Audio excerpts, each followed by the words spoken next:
এই ভাত লাগবে ভাত, ভাত জীবনের বিনিময়ে ভাত। হে, এইবার ঢাকা বিশ্ববিদ্যালয় জীবনের বিনিময়ে ভাত বিক্রি করত, যেখানে আগে খানায় ভালোবাসার বিনিময়ে ভাত বিতরণ করত, আর হোটেলে টাকার বিনিময়ে ভাত বিক্রি করত।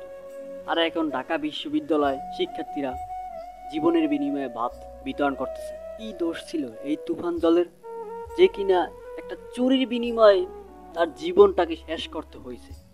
মানলাম সে একটা জিনিস চুরি করছে, সেই জন্য তার জীবনটাই শেষ করে দেবেন? খুবই দুঃখজনক একটা ব্যাপার, বুঝতে পারলেন ভাই? তাকে এই শাস্তিটা কি দেওয়া ঠিক হইল?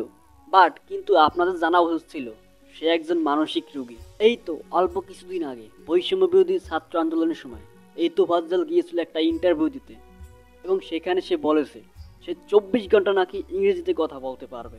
আর তারপরও আপনারা করলেন কি? তাকে উপাধি দিলেন একজন পাগল। হ্যাঁ, সে পাগল।